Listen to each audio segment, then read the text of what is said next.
Hi hello வணக்கம் நண்பர்களே, அனைவருக்கும் வணக்கம். விவசாயிகளுக்கு 80% பயிர்க்கடன் தள்ளுபடி அறிவிச்சிருக்காங்க முதல்வர் விஜய் அவர்கள். ஸோ இது குறித்து சிஆர்டி நிர்மல்குமார் அமைச்சர் என்ன சொல்கிறாரு அப்படின்னு பார்த்தீங்கன்னா, அதை பற்றி நம்ம பார்க்கலாம். ஸோ நீங்கள் நம்முடைய சேனலில் முதல் முறையாக பார்க்குறீங்க அப்படின்னா மறக்காமல் ஒரு சப்ஸ்கிரைப் அண்ட் பெல்லை கிளிக் பண்ணி வச்சுக்கோங்க. யாருக்கெல்லாம் இந்த பயிர்க்கடன் தள்ளுபடி வழங்க இருக்காங்க, தள்ளுபடியில் திருப்தி இல்லை, விவசாயிகள் சங்கம் ஒரு பக்கம் ஆர்ப்பாட்டங்களை நடத்தியிருக்காங்க. ஸோ தேர்தல் வாக்குறுதிகளில் சொன்ன ஒரு விஷயம் நடக்கலை அப்படின்றனால நிறைய விவசாயிகள் ஆர்ப்பாட்டத்தில் குதிச்சிருக்காங்க. என்னன்றதை பற்றி எல்லாமே வீடியோவில் பார்க்கலாம். வாங்க வீடியோக்குள்ளே போகலாம்.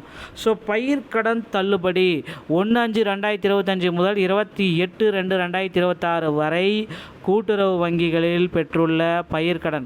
ஸோ 14,22,555 விவசாயிகள் இதனால் பயனடைகிறார்கள். தமிழ்நாடு முதலமைச்சர் விஜய் தலைமையில் 25/5/2026 அன்று தலைமை செயலகத்தில் நடைபெற்ற ஆய்வுக் கூட்டத்தில் விவசாயிகளுக்கான பயிர்க்கடன் தள்ளுபடி தொடர்பாக வேளாண் உழவர் நலத்துறை அமைச்சர் வினோத், கூட்டுறவுத்துறை அமைச்சர் காந்திராஜ், நிதி திட்டம் வளர்ச்சித்துறை அமைச்சர் மரிய வில்சன் ஆகியோர் துறையாளர்களுடன் ஆய்வு செய்யப்பட்டது. இந்திய ரிசர்வ் வங்கியின் 28/1/2026 தேதிப்படி அரசு கடன் தள்ளுபடி திட்டங்களுக்கான மாதிரி செயல்பாட்டு நடைமுறையை பயிர்க்கடன் தள்ளுபடிக்கான முழு தொகையும் அரசானது 40 முதல் 60 நாட்களுக்குள் செலுத்த வேண்டும் என வழிகாட்டுதலின்படி தமிழ்நாடு அரசின் இன்றைய நிதிநிலை மற்றும் நிதி ஆதாரங்கள் ஆகியவற்றை கருத்தில் கொண்டு இந்த இக்கட்டான சூழ்நிலையிலும் கூட்டுறவு வங்கிகளில் 1/5/2025 முதல் 28/2/2026 வரை பெற்ற பயிர்க்கடன்கள் தள்ளுபடி செய்யப்படுகிறது. ஸோ தள்ளுபடிக்கு ரெஸ்ட்ரிக்ஷன்ஸ் எல்லாமே வச்சுருக்காங்க. இந்த 5 ஏக்கருக்கு மேலே வச்சுருக்காங்க அப்படின்னாலும் சரி, உங்களுக்கு பார்த்திங்கன்னா தள்ளுபடிகளுடைய கிடைக்கிறதுக்கு வாய்ப்புகள் குறைவு.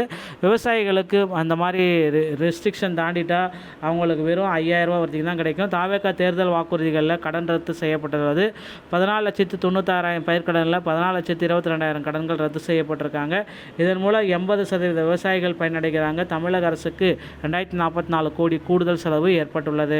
சட்டம் ஒழுங்கை சீரழிக்க வகையில் எந்த சம்பவமும் தமிழகத்தில் நடைபெறவில்லை அப்படின்றதையும் குறிப்பிட்டு சொல்கிறாரு.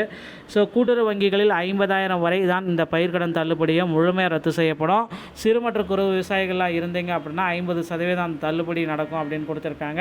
இந்த கடன் தள்ளுபடி மே 1 பிப்ரவரி 28, 2026 வரை 10 மாதம் மட்டும்தான் இது பொருந்தும் அப்படின்றதையும் குறிப்பிட்டிருக்காங்க. ஸோ தள்ளுபடி யாருக்கெல்லாம், இதனால் ஏன் போராட்டங்கள் எல்லாமே நடத்த ஆரம்பித்தாங்க அப்படின்றது தான் இப்போ கேள்விக்குறியாக இருக்குது. ஸோ விவசாயிகள் பார்த்திங்கன்னா எல்லாருக்குமே தள்ளுபடி கொடுக்கணும், எல்லாருமே பார்த்திங்கன்னா விவசாயிகள் தான், எங்களுக்கும் தள்ளுபடி கொடுங்க அப்படின்ட்டு கோரிக்கைகள் எல்லாமே வச்சுருக்காங்க. ஸோ விவசாய கடன் தள்ளுபடியில் நிறைய முறைகேடுகள் இருக்குமா?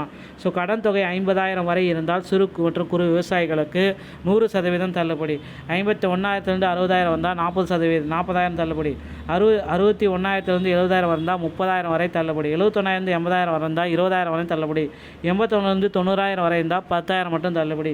90,000 1 லட்சம் வரை இருந்தால் 5,000. 1 லட்சத்துக்கு மேலே எவ்வளோ இருந்தாலும் 5,000 மட்டும்தான் தள்ளுபடி. சிறு மற்றும் குறு விவசாயிகளுடைய பயன்கள் இதில் அடங்கும். விவசாயிகள் அனைத்து பயிர்களுடனுமே தள்ளுபடி செய்யப்பட வேண்டும் என தமிழக வெற்றி கழக தலைவர் விஜய் தேர்தலுக்கு முன் அறிவித்திருந்தார்.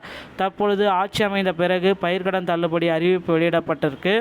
இதனால் சிறு மற்றும் குறு விவசாயிகளுக்கு வெறும் 5,000 ரூபாயிலிருந்து 50,000 ரூபாய் வரை, சிறு விவசாயிகளுக்கு 5,000 ரூபாயிலிருந்து 25,000 ரூபாய் வரை அவர்கள் வாங்கிய கடன் தொகைக்கு ஏற்பாக தள்ளுபடி கிடைக்கும்.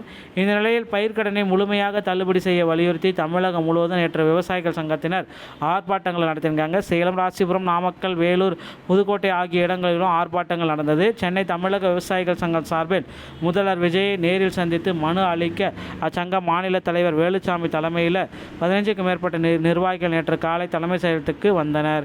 அங்கு நுழைவாயில் பாதுகாப்பு இருந்த போலீசார் விவசாயிகளை உள்ளே அனுமதிக்க மறுத்தனர். இதனால் விவசாயிக்கும் போலீசாருக்கும் வாக்குவாதம் ஏற்பட்டது.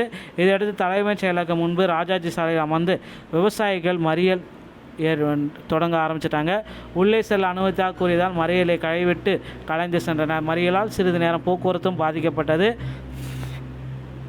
இது குறித்து மாநில தலைவர் மேலுச்சாமி அளித்த பேட்டியில், கூட்டுறவு வேளாண் கடன் சங்கங்களில் வாங்கிய பயிர்க்கடனை அரசு தள்ளுபடி முழுமையாக செய்யணும். ஆனால் சிறு மற்றும் குறு விவசாயிகள் என தனித்தனியாக பிரிக்கப்பட்டு பயிர்க்கடன் தள்ளுபடி செய்யப்படுவது வேதனை அளிக்கிறது.